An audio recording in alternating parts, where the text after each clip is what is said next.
You're listening to Mortgage Lending Mastery. Get the knowledge you need to advance your mortgage practice quickly and efficiently from Jen Duplessis, America's Mortgage Mastery mentor with over 37 years of experience and over $1 billion in lifetime fundings.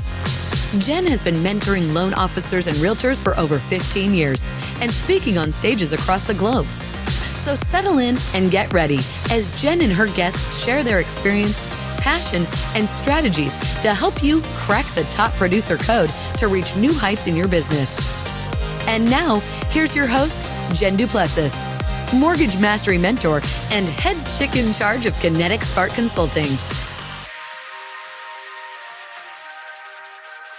Hey everyone, and welcome back to this episode. Today, you're just going to get me, a solo podcast or monologue, or what I call Jen's Dots, but I am so happy that you're taking time to join me today and listen in on the podcast. Gosh, I cannot believe it's been 6 years, and it just continues to amaze me. And I have so much more stuff to talk about all the time that I just encourage you to please reach out to me at jen@jenduplessis.com and let me know what kind of topics you want to hear about, who you'd like to hear from.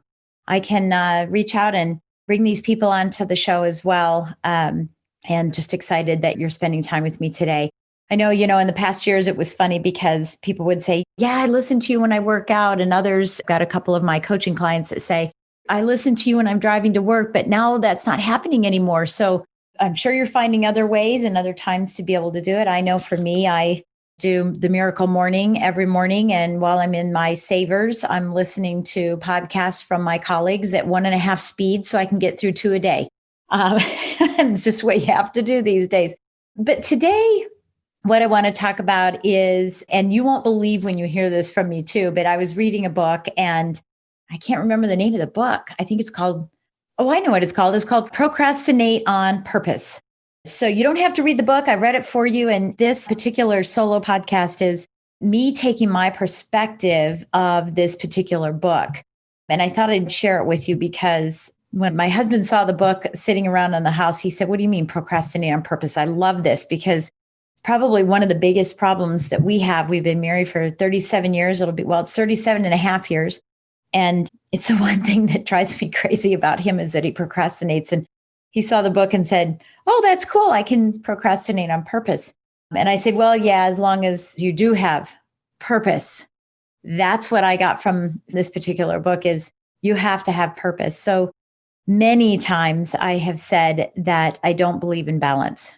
So if you haven't seen those podcasts or haven't heard me on stage or heard me talking, the reason I don't believe in balance is because I always thought of it as standing on 2 boats next to each other, and both boats are in the water and both boats are sort of moving, right? As you're standing on them and you're focusing on the right one and then the left one and the right one and the left one and the right one and the left one and more on the right and more on the left.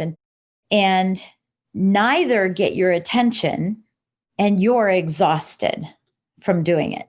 And this is why balance is such a problem in this world. And I hear it. My teeth cringe when I'm on summits and webinars and speaking events. And people say, I just want balance. Even in my private Facebook group, Mortgage Lending Mastery, people will say, this is my biggest challenge is trying to have life balance, personal, I don't even know what they call it, life work balance. It's something that I believe you can never achieve.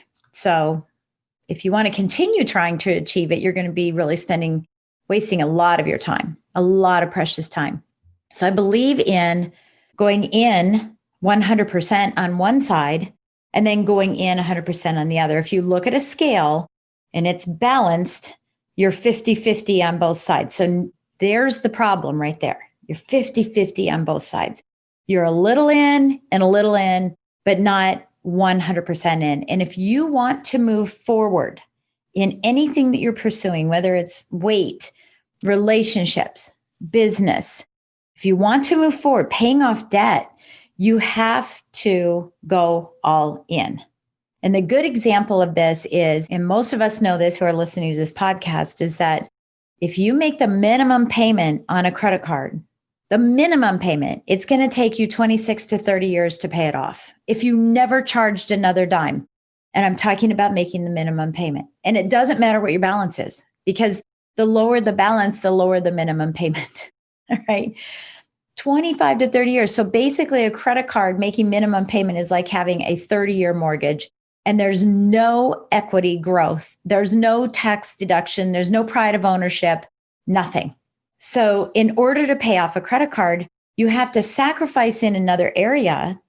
Let's say not having a latte this week or today, if you're having them every day, you have to sacrifice in one area in order to succeed in another. And so what you do is you say, okay, I'm not going to have that latte every single day, or I'm not going to play golf, or I'm not going to, whatever you do, I'm not going to do that today. I'm going to sacrifice in this one area for a while so that I can dedicate all those funds and redirect all those funds into paying off the credit card quickly, quickly, quickly. And this is why balance doesn't work, because it's just dabbling everywhere. And that's the key to paying things off. So this is all about that balance. But in this book, he talks about the 5 permissions to multiply your time. And I thought this was really good because it's just, again, saying that not everything is equally important. You don't have to balance everything. Right now, maybe paying off debt is more important than something else right now. And then later, that something else can become more important than another thing. And so again, to get the results in that one area, you have to forego another area for a while. And keep in mind that time goes at the exact same rate, regardless of what you're doing. But what remains all the time is your choices regarding the imbalanced way that you're going to spend it. And this is a topic that I discuss constantly, which is mastering your priorities so you can master your life. It is the cornerstone of my practice, is that when you can master your priorities and you can decide where will I be spending my time, you then can be in control of your life. But we don't master them most of the time. We don't master priorities, or we have this misconception of what a true priority is. Just because someone calls you and needs your attention does not mean it's a priority for you. It's someone else's priority that they're dumping onto you. So think through that. I know it disrupts people, especially in sales, because we think we have to jump and how high and flip over for everybody. But if you track those things, and most of the time you're not even tracking, most people don't track because they're too busy doing the flips. They don't track. But if you took the time to determine what that was actually getting you, you'd find that you're not getting the results that you thought you were getting. Them. So managing your priorities to multiply your time. And this is something I say in my practice all the time, is that I help loan officers or sales professionals, and loan officers, real estate professionals, entrepreneurs, solopreneurs, remove the chaos. Those that are feeling overwhelmed and stressed and working these long hours, chasing after their business and having their business control them. I help them multiply their results in record time and still have a commanding lifestyle.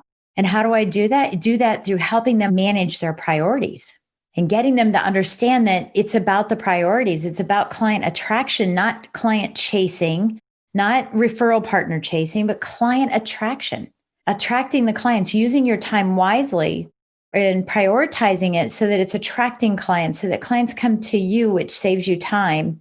And then you can prioritize them from there.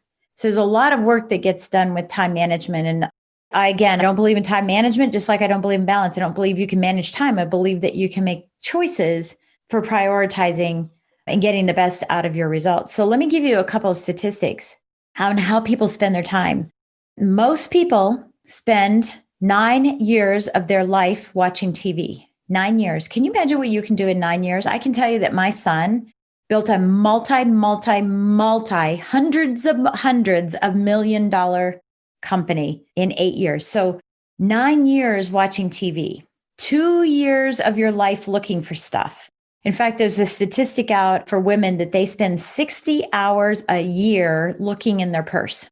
Every time I go in my purse, I say to my husband, I'm going in 60 hours a year looking through their purse. But everyone generally spends 2 years of their lives looking for things, looking for stuff. The average person gets 116 emails a day. That's an hour a day spent on emails. And I'll bet we spend more than that in this particular industry.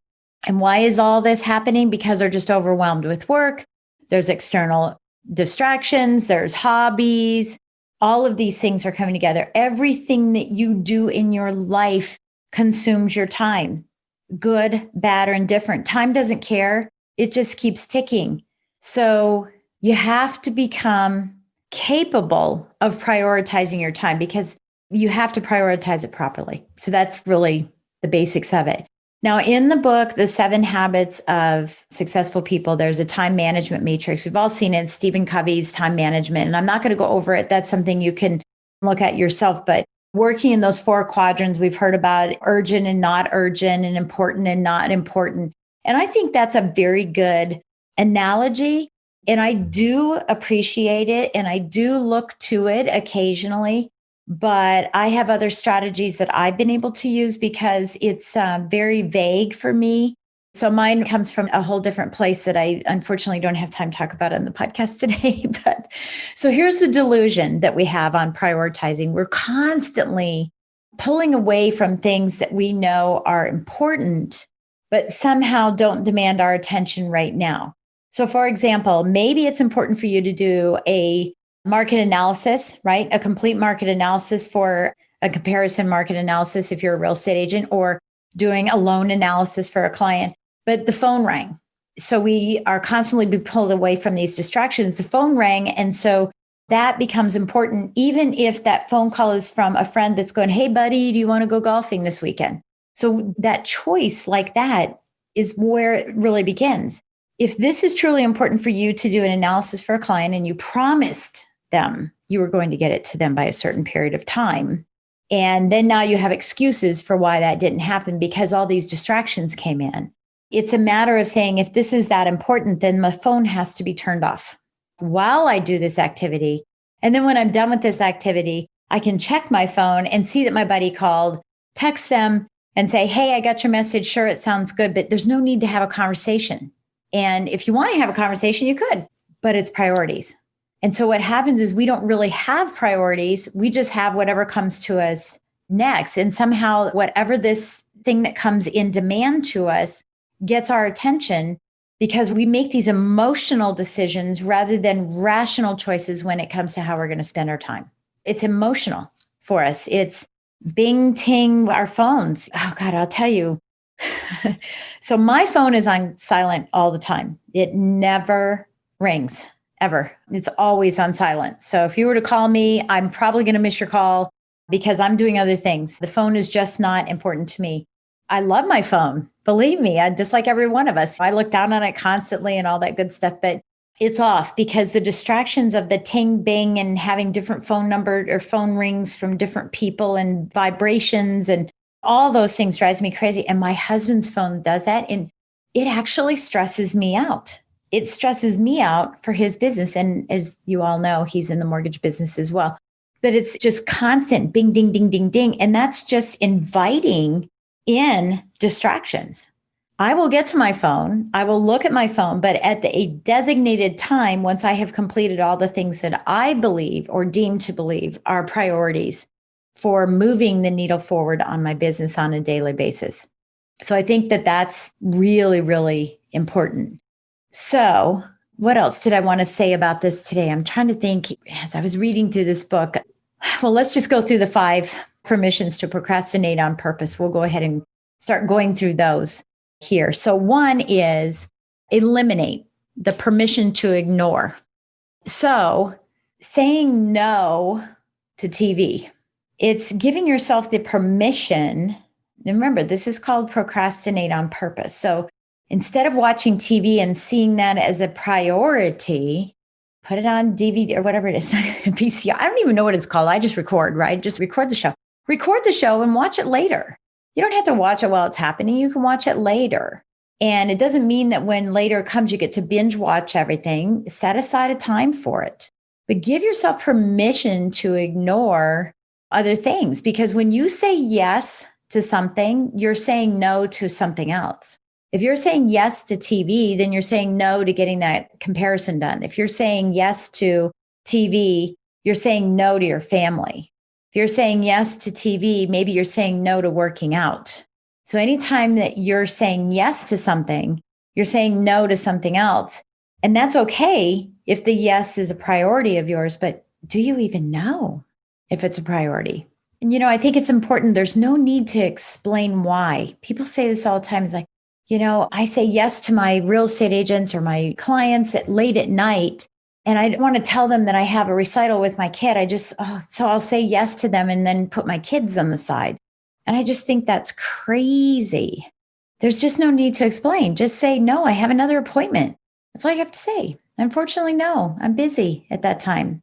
So the most important immediate area you can prove on to multiplying your time, to getting your time back right now, is to eliminate the TV, eliminate long emails, just make them short. Eliminate long texts, just make them short. Eliminate long texts by doing audio text. And here's a big one.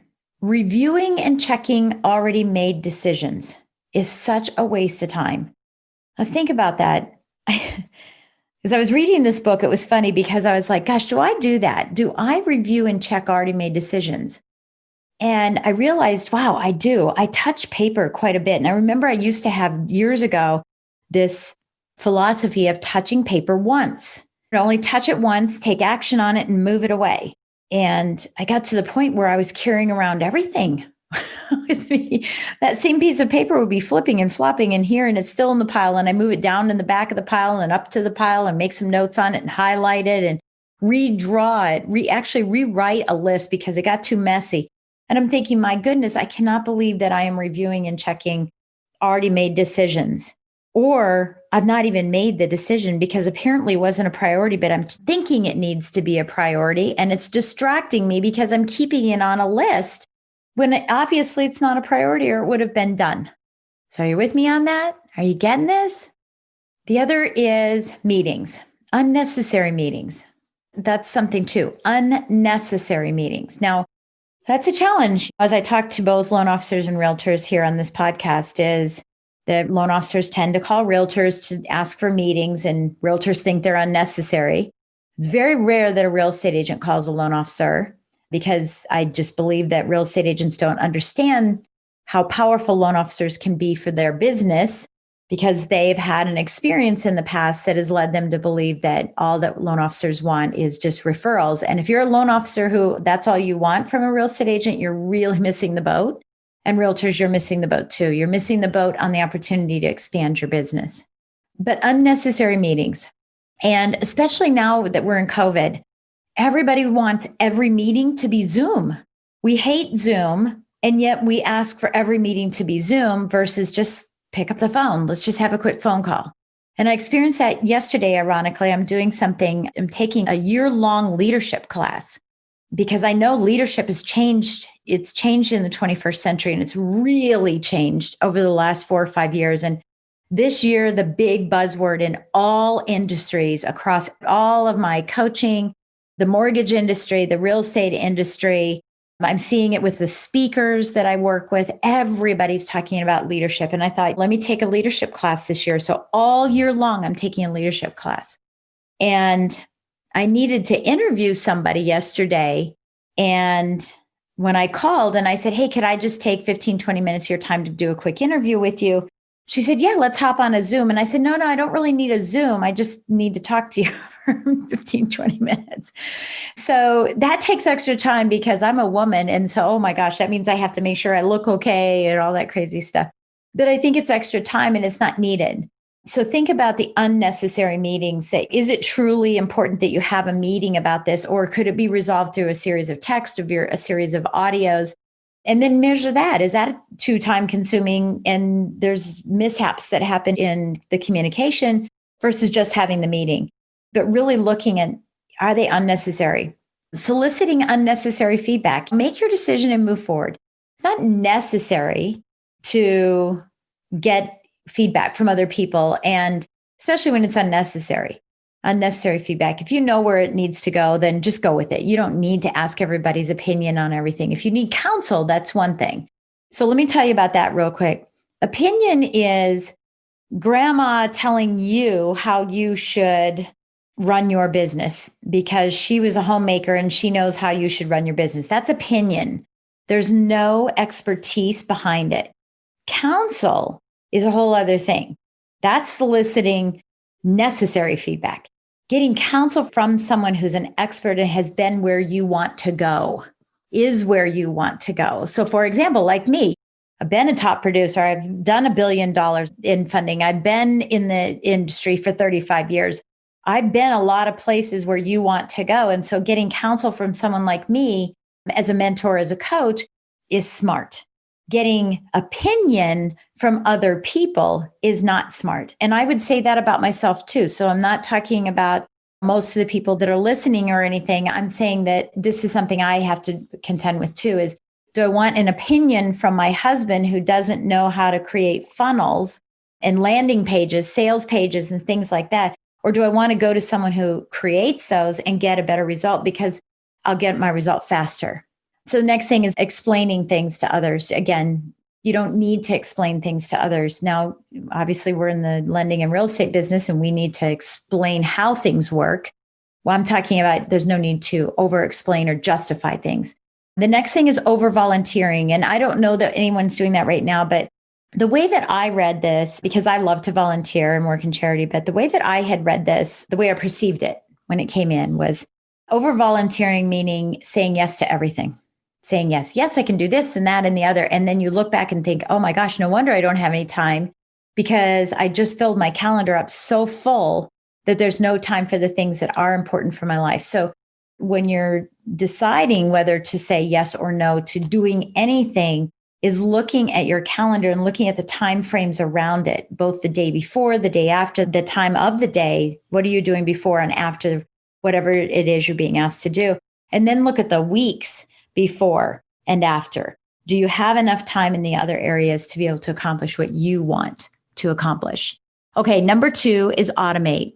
Give yourself permission to invest in anything that will help you automate. Time is money. And time can be bought. And that's what's really good about it. Time can be bought and multiplied with money. And what I mean by that is I don't like doing certain things. And so I invest in someone else to do them because that gives me back more time where I can make more money. And so it's doing activities that are above the pay grade of the person that I'm hiring. And it ends up multiplying what you make every single time. You know, it's not investing in a dull and repetitive practice that someone else could do for you. So hopefully that's resonating with you a little bit more. So excuses cost more. Lack of knowledge costs more. There is a fine line, I get that if you don't have the funds to hire someone for social media and you want to learn social media, of course, go ahead and learn it. But there will be a time where you can't dedicate it to that. And now social media posting and interaction and engagement may end up being something that isn't as important as something else, and it can be delegated to someone else. So automation is to your time what compound interest is to your money. It compounds. So when you can hand off something else to someone else, it allows you to manifest, create, implement, execute on, and create the momentum in the area you want to create. And that compounds on itself all the time. So delegation, number 3. And I kind of just moved into the delegation part of it. It's realizing that delegation was important. And I think it's also important to give yourself permission for imperfect delegation. And what I mean by that is that I realized this several years ago when my business started getting more and more busy. And when you're first new and you have 1 or 2 families that you're helping all year, you can covet them and hold them close and call them George, and you can babysit the entire process. But when it starts getting bigger and bigger, you're not able to execute on everything that you did before in the capacity that you did. So for example, I've heard people say, and I said it myself, I had this chip on my shoulder. They want me. They want me because I built this thing and I provide them this great service and I'm always available and all these things that I say. But what I started realizing was that when my volume got higher, I was actually doing everything a little half-ass, right? I was starting to not do everything 100%. I thought I was, but I wasn't doing everything 100%. I was slowly disseminating, slowly diminishing down where maybe my phone conversation with a client wasn't exactly 100%. It was now 60%. And it required that I go back and ask more questions because I wasn't quite there the first time. It might require that I overlook things in loans. It might indicate that I missed a meeting because I overbooked myself or I didn't know or something. And so what ends up happening is where you are 100% when you have a small amount of volume that you're doing in a lot of different capacities, you're 100%. When your volume increases and you're struggling for time and you're looking for time and you can't find time and you need time. In fact, someone in the Mortgage Lending Mastery group said one of their struggles is getting more done with less time. It's not about getting more done with less time. It's about getting less done with the time you have. And so for me, whenever I hired someone, they weren't as good as I was. They were like, I don't want to hire them because I might as well just do it myself. How many times have we all said that? Might as well just do it myself because they can't do it. Well, they're doing it at 80% when technically you've been doing it at 60% because of your volume. So we have to give credit where credit's due and assess and say, you know what? It's okay that they're not perfect like we used to be, but they're more perfect than we are by far, right? So have them do the unimportant and not urgent tasks to sort of get them off of your plate. Okay, number 4, permission to not complete a task. Decision that now is not the right time to do it. And this did happen to me. Remember, I was telling you about the papers moving back and forth, and I went through that list and I said, wait a minute, I'm going to give myself permission to not have to do this right now. I'm going to put it what I always call a parking lot. I'll put it on my parking lot and I'll revisit it later. And it's funny because for 2021, I went through all of my content from 38 years of speaking and coaching and lending and teaching and coaching and lending for years and years, and personal growth and all of that. I had gone through all my content and I had a ream of paper, 500 plus pages of paper of content. And I was carrying it around my house. I put it in this pile and then I put it by this and I'll do it in the morning and I'll put it here and I'll do it there. And it was really stressing me out and I couldn't get through it. And I kept saying, I'm so far behind. I need to work on this. I need to work on this. And I realized that, you know what? I don't have to bite off all 500 plus pages. Let me just take a handful, which ended up being 9, 10, 12 pages, just a handful. I put the whole ream into a cupboard, into a cabinet in my office and put the difference in my hands and said, okay, let me just bite off small pieces. And that's giving myself permission. You know, it's like procrastinating on purpose, not feeling like, oh my gosh, I have to get 500 and some pages done. But rather, I just need to get 8 or 9 done today. And then I'll go pull another 8 or 9 and get them sorted. And thankfully, you can see one of my stories on Facebook is that I finally got it all done, right? And it was funny because I read this book some time ago, but it was just one of those things where I said, okay, what can I do? I teach people how to do this. So let me put myself in their shoes. And that's why we all need coaches, right? Even I need the coach. And my coach even helped me saying, I'm really having a hard time, not even just sorting it. It just, how do I want to categorize it? And really getting help from my coach to be able to do that as well. So it pays off when waiting to do these other activities and it creates patience. It allows you to start creating patience in your life that everything isn't super, super, super important, that everything isn't last minute.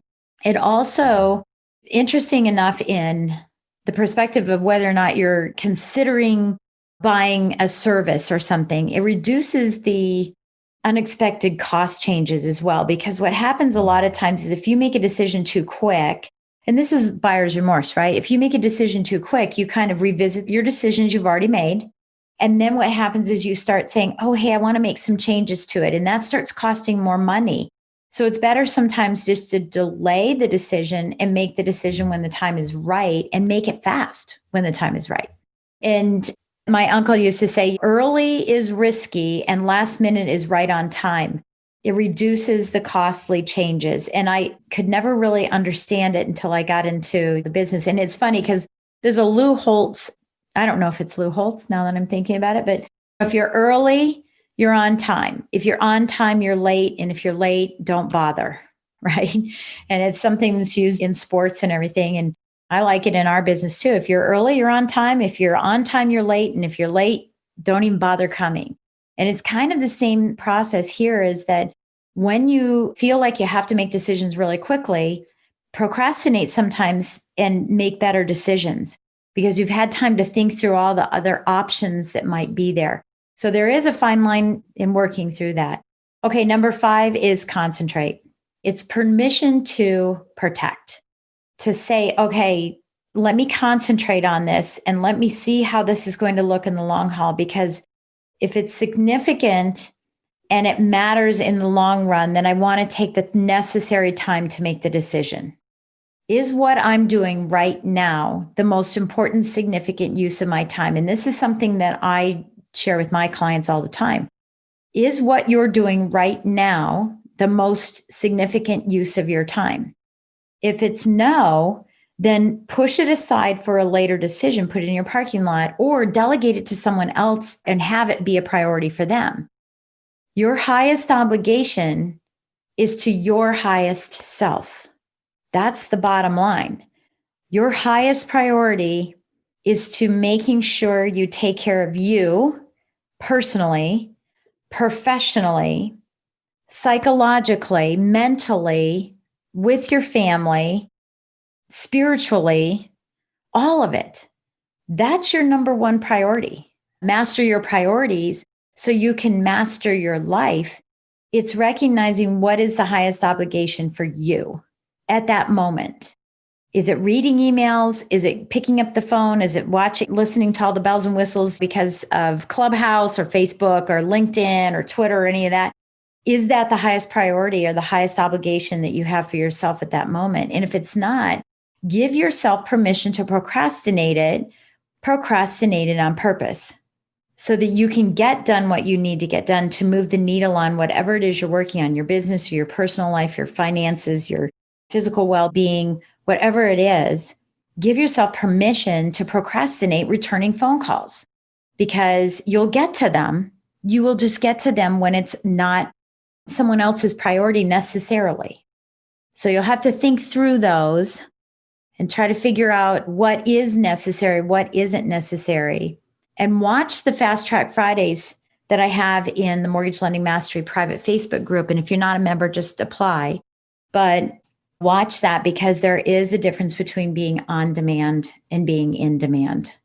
And you have to make that decision every day, all day long, whether you're going to be a person who is on demand all the time, everybody else's priorities, or whether you're going to be in demand and have your own priorities and then reach back out to people at appropriate times and not losing business. I get all that, but reaching out to them at appropriate times when you can dedicate 100% of your time and attention to serving them rather than whimsically responding and then not remembering the conversation because something else was important to you, but you decided to take on someone else's priority. So anyway, that's my thought on that particular book. So read through the book if you want, but you don't have to. I just gave you all the cliff notes. I hope that you go in here and just kind of look at this a little bit and that this makes a change in your business. And as always, I appreciate you listening in. If this is your first time, welcome to the community.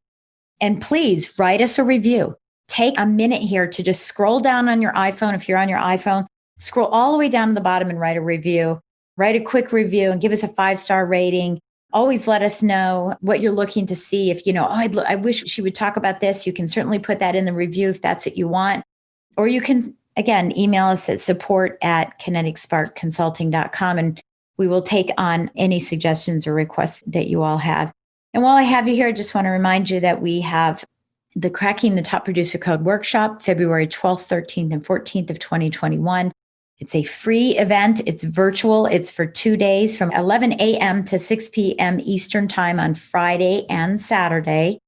And bring your team, bring your partners, your referral partners with you so that you can learn some of the tips and techniques and strategies and ahas for both mindset and the tactical piece of running your business in these soaring 20s during COVID. to ensure that the momentum that you're experiencing right now and reeling in continues for today and beyond. So I will catch you next time on Mortgage Lending Mastery. And thank you. Thank you so much for listening in. Hey, Jen Duplessis with Kinetic Spark Consulting. So here's what I want to talk to you about today. And I want to start off with a story that will bring all of this together. And it's a story about an eagle and a crow.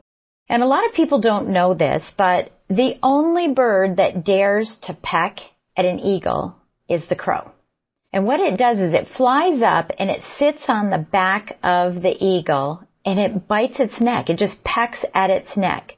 However, the key here is the eagle does not respond, nor does he fight with the crow, even though he's 3 times his size.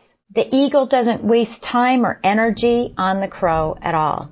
It simply opens its wings and begins to rise higher into the sky and into the heavens. The higher the flight, the harder it is for the crow to breathe, and then the crow just falls off due to lack of oxygen. So stop wasting your time with crows. Stop wasting your time with people who peck at you, who dig at you, who want to start a fight with you, who won't go along with you. Just take them to your higher heights and they'll simply fade away. So today we're going to be talking about setting expectations, your process, and operations to help you soar. So what if we thought about the thought behind what if life happened for us rather than to us? This eagle could easily be saying, why is this crow on my back? Why is he bugging me? Why is he fighting at me and pecking at me? And it's the same for us. We think, why is this happening to me rather than why is this happening for me? Because in the example of the eagle, because it's happening for them, it spreads their wings and soars them to new heights so that they can eliminate this pest of theirs. And if we look at it in the same way, it can change our outcome, the true outcome that we're looking for, where you are now versus where you want to be. So in COVID, for example, what if we were so thankful and look back on this time as a foundation for our business and our life? At the end of the COVID challenge, wherever you are in business now, you will know new things, obviously. And bringing those new things on in a positive life and looking at it as, hey, this is happening for me, not to me, not the negative naysayers, but the positive outlookers. Is it possible that it could be the gasoline or the rocket fuel that propels you to heights you never even thought about? Really seeing today, tomorrow, and every day moving forward as a gift that you have the choice of either being bitter about or being better about. So I'm going to encourage you to use your courage muscle.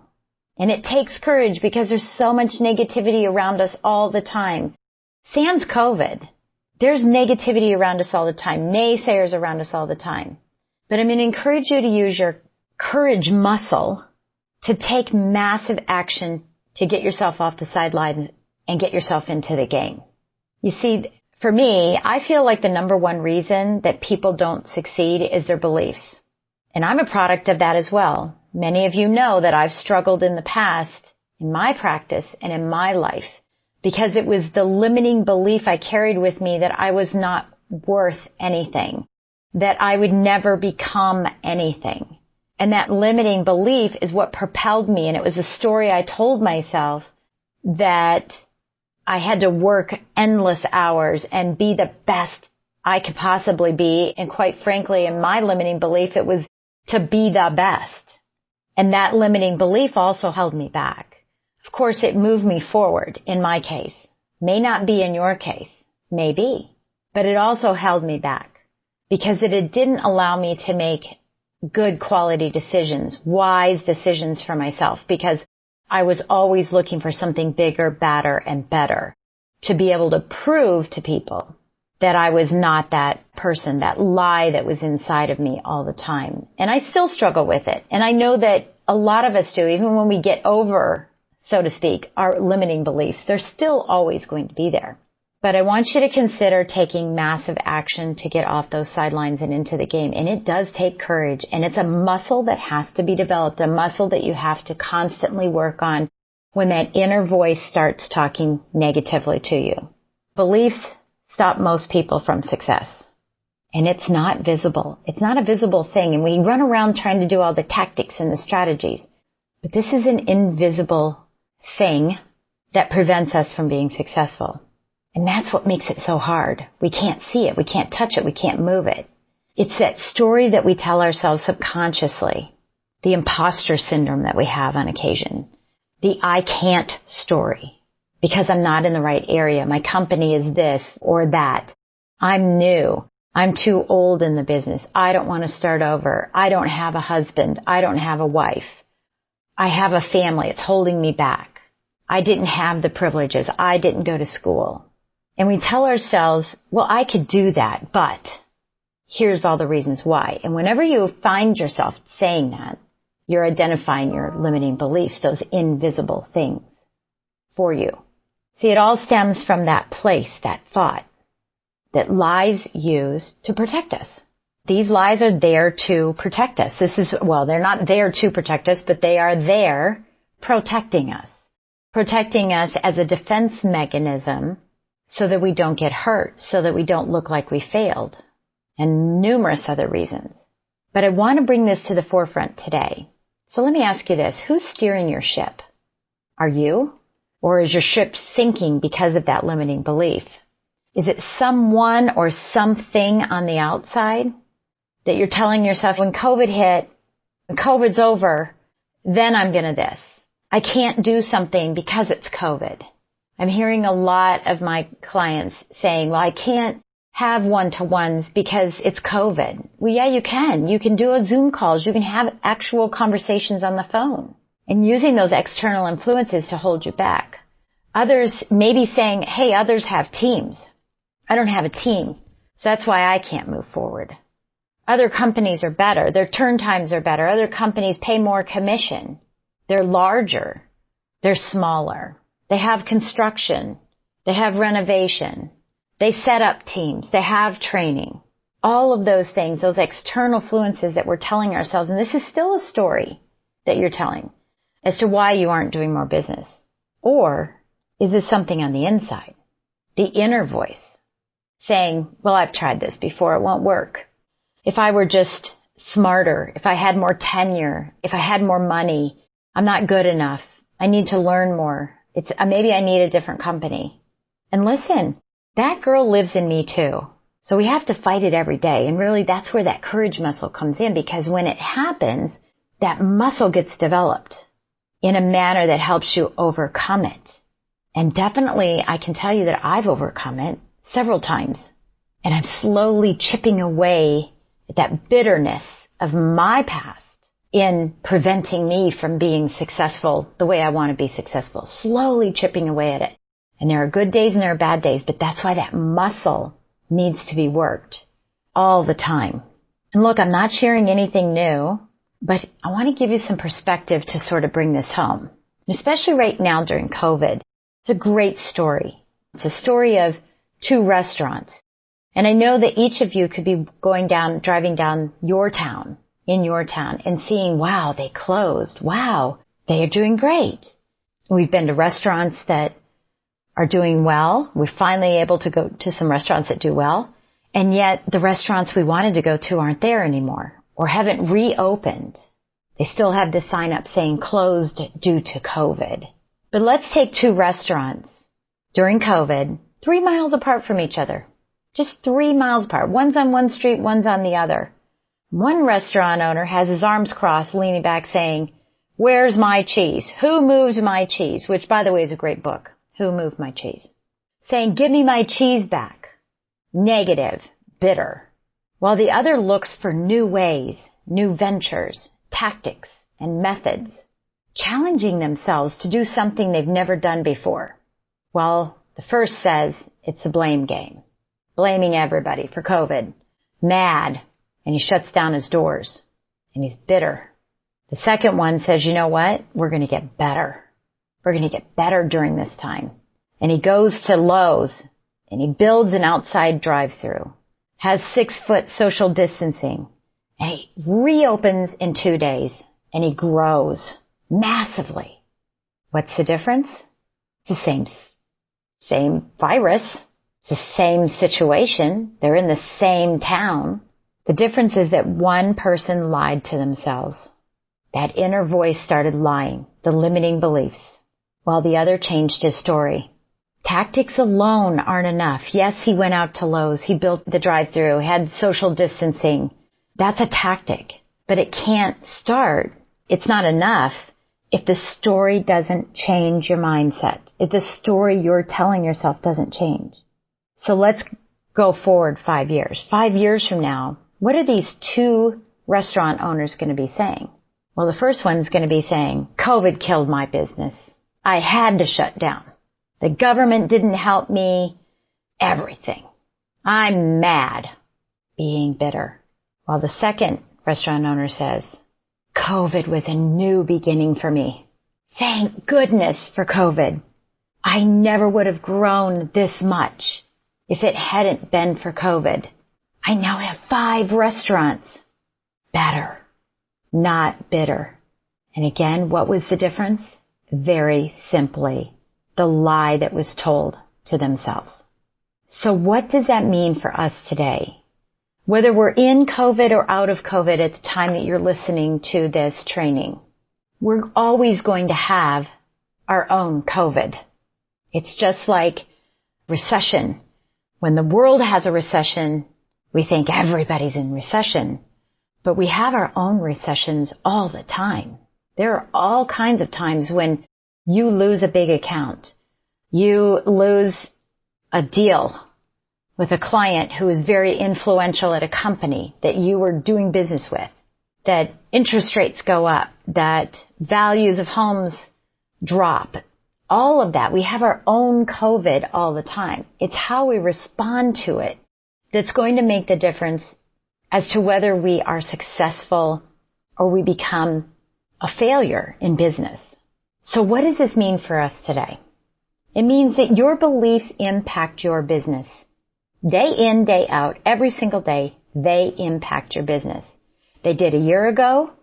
Think about where you were a year ago.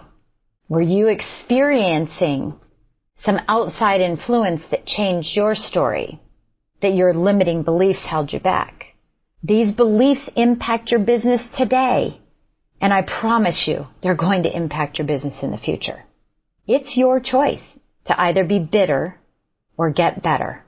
When a guideline changes, when a new state contract comes out, all of that is your choice to be bitter about it or to get better. And honestly, that's when you change your story and move to simplicity and growth, because they live right on the other side of the complexity you may be feeling or telling yourself today. So let's get in front of that wave. How do we get ourselves in front of the wave? So I want to ask you some questions.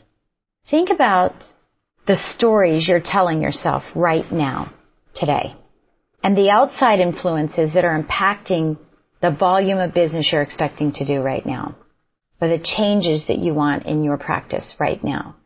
What are the inside stories? What are the self-talk? What does that look like? What does it sound like? And once you've written those down, ask yourself this question: what changes have you made to help your clients and your referral partners with setting expectations so that you can change the end of the story? And particularly right now when it's very busy, and I have to say, if you're listening to this and it's not busy, you have to set expectations as well to help people through bad times and low times. And you have to level up and dig in and lean into that relationship and lean into serving and over-serving. But what changes have you made? Or are you just standing back and complaining about it and doing the blame game? Then ask yourself, what have you changed in your process to up-level your ability to overperform and create raving fans? Remembering that raving fans are loyal and they stick with you. They stay with you. This may sound mundane in the process, but as you're spreading your wings and going to these higher heights, and you have these outside influences and these internal struggles that you have, It's important to look at your process as well, because you get so consumed with you that you fail to look at and remember those that are serving you and trusting you to come to you for business. So what's changed in your process? What shifts has your company made? What shifts have you made in your team to serve increased volume, to help during cases of lower volume? What shifts have been made, and how do you adapt to the shifts that your company makes? How do you help your team adapt to the shifts that you make? What brainstorming have you done? Or is your brainstorming waking up at 2 a.m. and panicking? So I want to ask you, what action could you take today to get yourself in front of the wave with a better mindset versus a bitter mindset, and taking the reins and getting out off of the sidelines and into that game, helping your courage muscle grow and develop, finding new ventures instead of throwing your hands up and saying, I don't know what else to do. Because see, the power's in you. Everything we have in our life is choice. Everything. The way that we choose to respond to negative, positive, encouraging, inspirational, motivational, the way we respond is everything. So I encourage you to go back through this, listen in, journal about it. What are those limiting beliefs? What is the story that you're telling yourself? So that you can emerge high in the sky, spreading your wings like the second restaurant owner instead of the first restaurant owner in times of high volume and in times of low volume, because both have a major impact for you. So I want to end our time here together with a quote from one of my favorite people, Jim Rohn. And here's what he says, and I think it's pertinent for this particular training. Don't let your learning lead to knowledge. Let your learning lead to action. You've just learned something here today that says, yep, I got it. There's a story. There's an eagle and a crow. There's a couple of restaurant owners. Yep, I learned that. It's great. Yeah, am I a bitter or better? But you don't take the time to journal it. You don't take the time to change your process. You don't take the time to set new expectations and shift those expectations to meet today's marketplace so that you can get yourself ahead of that wave and emerge flying high in the sky while everyone else falls to the ground because they didn't have enough oxygen to keep going. That's your challenge for today. I'll talk to you soon. Hi there, it's Jen Duplessis. How are you? Okay, so I know I've mentioned this several times on the podcast, but I want to make sure that we got it again. We are offering the opportunity to do live coaching with me in a panel setting as part of the podcast. So if you are interested or you have a challenge, you have a struggle that you want to grow your team, but you're just not sure how to do it, or you just have some basic questions about your business, I would love to have the opportunity to coach you as part of one of our episodes of Mortgage Lending Mastery. I'm really excited for this opportunity. Now, we already have some people that have signed up, so there's a waiting list, but get yourself on the list. Get yourself on the list to have that opportunity to be a market influencer. And listen, I've mentioned this several times before. When you're vulnerable, it's attractive. When you are willing to go out and say, hey, I have a struggle and I need some help. And the bottom line is, if you want the help, then get it. It's an offer I'm making to everybody.